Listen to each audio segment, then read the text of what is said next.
Today we will discuss about electric flux. What is electric flux?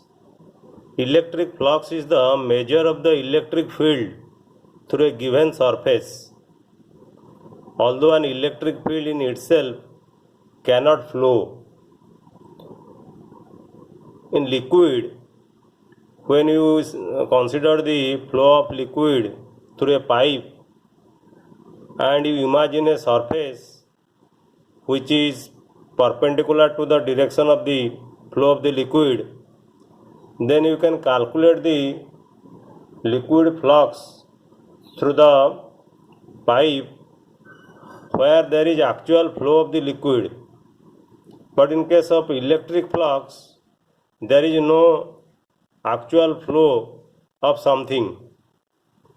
That is why electric flux is the measure of electric field through a given surface, although an electric field in itself cannot flow.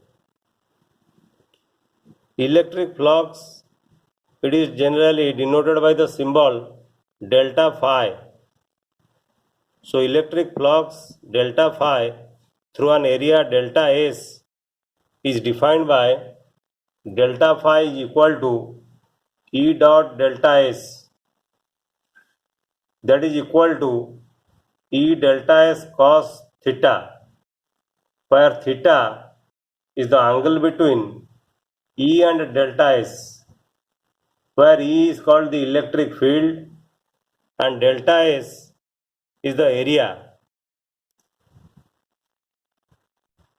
We treat delta S as a small area, or you may say area element. Delta S is an area element. And what is area element? An area element or small area should be treated as a vector. You see, if this is your area delta S, then this delta S, area delta S, can be treated as a vector. If you take delta S as a vector, then what will be the direction of delta S? By convention, we take the vector delta S vector or the vector associated with every area element of a closed surface is in the direction of the outward normal.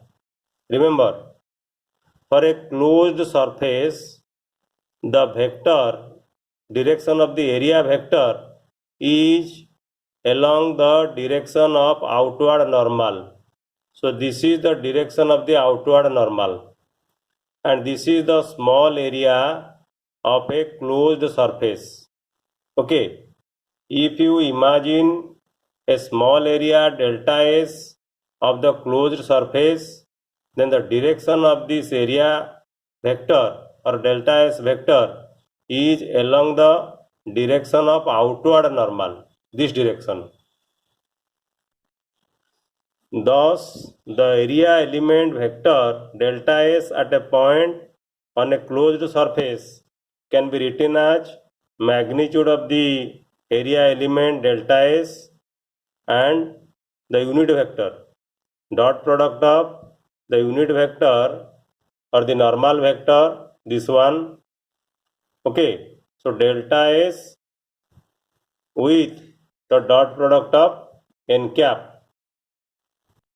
Sorry, it is not the dot product, it is the area vector element multiplied by the unit vector.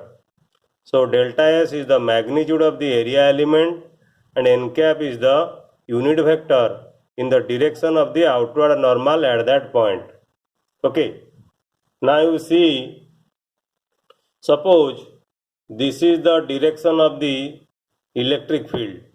This is the direction of the electric field and the area is held at an angle to the direction of the electric field. When this area delta S is along this direction, okay, along this direction, then the normal to the area will be in the direction of the electric field. At that time you will get maximum flux. But if the direction of the area or the area is held like this, making an angle to this direction, okay, perpendicular direction. Suppose this makes an angle theta with this perpendicular direction, then what will happen? This unit vector n cap, this will be in this direction, which is perpendicular to the surface. The unit vector n cap is perpendicular to the surface delta S. So n cap will make an angle or delta S vector. This will be the direction of the delta S vector. So delta S vector will make an angle theta with the direction of the electric field. So what will be the component of delta S along this direction, along the direction of the electric field? Component of delta S vector along the direction of electric field will be equal to delta S cos theta. Is not it? So along the direction of the electric field, the flux will be equal to E multiplied by delta S cos theta, that is equal to E dot delta S. So the flux, electric flux, is defined as the dot product of E, that is electric field, with the area vector delta S. So when you bring this area perpendicular to the direction of the electric field, theta becomes 0. You see, when you take this area delta S in this direction, that is perpendicular to the direction of the electric field, theta becomes 0. So you see E dot delta S, that is equal to E delta S cos theta. So cos theta will be 0, means cos 0 is equal to 1. So E delta S, E into delta S, maximum flux. You will get maximum flux if you held this area perpendicular to the direction of the electric field. When it is maximum, the aerial vector, that is direction of the delta S, is along the direction of the field. Okay. How to calculate the total flux? To calculate the total flux through any given surface, we have to divide the surface into small area elements. So you divide the whole surface S into small area elements delta S each. Now you calculate the flux at each element. You calculate the flux at each element by using that formula d phi, delta phi is equal to E dot delta S, and then add up them. If you add the total flux phi will be equal to summed over E dot delta S. Okay. Here you see phi is not equal to E dot summed over E dot delta S. Phi is nearly equal to summed over E dot delta S.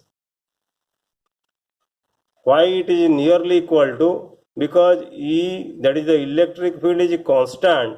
If we take the delta S value, okay, a very small amount, that is approximation sign is put because the electric field E is taken to be constant over a small area element.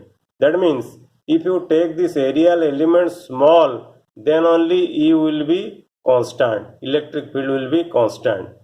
How you can make delta S small? By taking the integration, or if you take the limit of delta S, which is nearly equal to 0, then you can write phi will be equal to integration of E dot ds. Okay, in this case the aerial element is very small, so E will be nearly equal to constant. So you define phi in terms of integration, that is phi is equal to integration of E dot ds.